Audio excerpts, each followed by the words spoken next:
नमस्कार। स्वागत है आप सभी का हमारे YouTube चैनल दिव्या एस्ट्रो में और मैं हूं आप सभी के बीच दिव्या। आज अपने इस वीडियो में मैं आप सभी को बताने जा रही हूं कि पितृदोष के ऐसे कौन से लक्षण हैं जिससे आप पहचान कर सकते हैं कि क्या आप पितृदोष से पीड़ित है भी या नहीं। लेकिन पितृदोष के लक्षण जानने से पहले आपको यह जानना भी ज़रूरी है कि आखिर ये पितृदोष होता क्या है। यदि आप यह जानना चाहते हैं तो आप एक बार जाकर के मेरे चैनल की प्लेलिस्ट या वीडियो ज़रूर वॉच कीजिएगा जो कि पितृदोष से संबंधित है।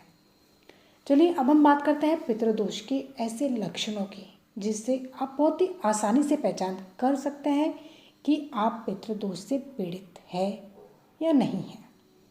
देखिए, यदि आपके परिवार में कोई भी आकस्मिक निधन या दुर्घटना होती है तो इसका अर्थ है कि आप पितृदोष से पीड़ित है या आपके परिवार में किसी न किसी जातक को पितृदोष है।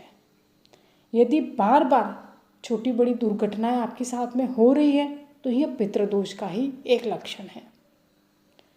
परिवार में बीमारी होना, किसी न किसी सदस्य को बार बार बीमारी लगे रहना और वह बीमारी लंबे समय तक चलना, यह भी पितृदोष का ही लक्षण है।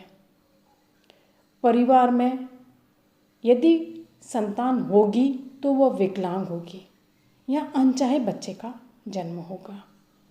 जो जन्म लेने वाला बच्चा होगा उसमें विकार उत्पन्न होंगे या फिर गर्भधारण नहीं हो पाएगा।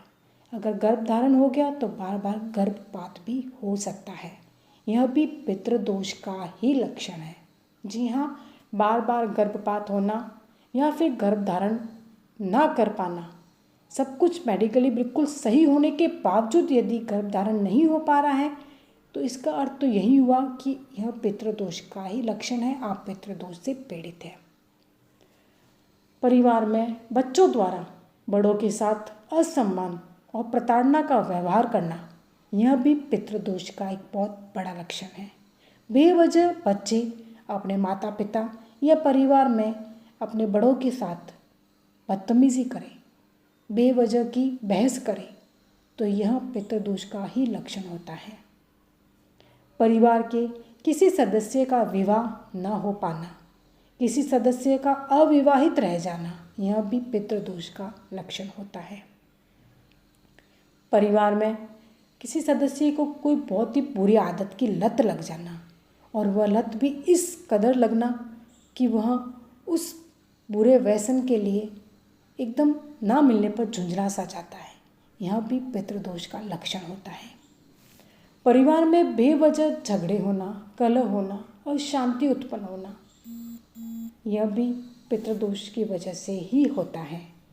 परिवार में धन की कमी होना, धन की बरकत ना हो पाना, पितृदोष का लक्षण होता है।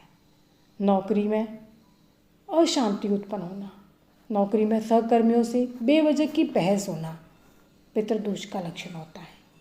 व्यवसाय में हानि होना, व्यवसाय में घाटा हो जाना भी पितृदोष का लक्षण होता है।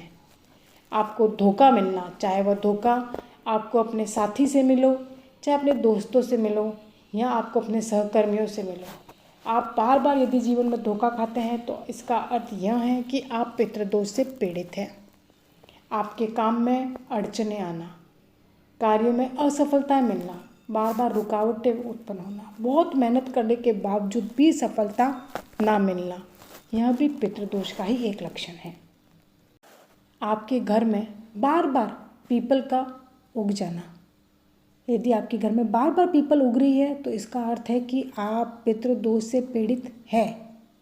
आपके खाने में, आप जब भी खाना खाने बैठे, अक्सर खाने में बाल का निकलना, अगर आपके खाने में बार बार बाल निकल रहे हैं तो इसका अर्थ है कि आप 100% पितृदोष से पीड़ित है। आपको बेवजह अजीब से सपने आना, डरावने सपने आना, पितृदोष का लक्षण होता है।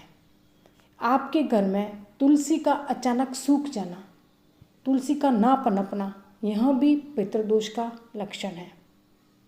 पिता से विवाद पितृदोष का लक्षण होता है। घर में मांगलिक कार्यों में जो भी रुकावटें आती हैं वह भी पितृदोष का ही लक्षण होती है। तो यह सब ऐसे कारण हैं, यह सब एक ऐसे लक्षण हैं जो कि पितृदोष की पहचान कराते हैं। यदि इन लक्षणों में से आपको अपने जीवन में कुछ लक्षण नज़र आ रहे हैं तो इसका अर्थ यही हुआ कि आप पितृदोष से बहुत बुरी तरह से पीड़ित हैं। आप जल्द से जल्द पितृदोष से मुक्ति पाइए, वरना जीवन, आप समझ सकते हैं कि मैं क्या कहना चाहती हूँ। इसलिए जल्द से जल्द आप पितृदोष से मुक्ति पाइए, अपना पितृ ऋण उतारिए। पितृदोष से मुक्ति के लिए कुछ बहुत ही छोटे छोटे से उपाय होते हैं, वह कर सकते हैं। आप पितरों का तर्पण कर सकते हैं, श्राद्ध कर सकते हैं, पिंडदान कर सकते हैं। मैं एक पर्टिकुलर वीडियो लेकर आऊँगी जिसमें आपको पितृदोष से मुक्ति के कुछ उपाय बताऊँगी, जो आप ज़रूर देखिएगा।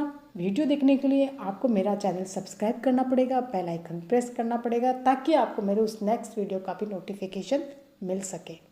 यदि आज का मेरा यह वीडियो आपको पसंद आया हो, आपके लिए वास्तव में यह जानकारी लाभप्रद रही है, तो आप वीडियो को लाइक किए बिना ना लौटिएगा और इसे शेयर ज़रूर कीजिएगा, क्योंकि इसमें मैंने ऐसी जानकारी दी है जो कि बहुत काम की है और हो सकता है आपके नहीं तो किसी और के काम आए। अब मैं आप सबसे इजाज़त चाहती हूँ। धन्यवाद।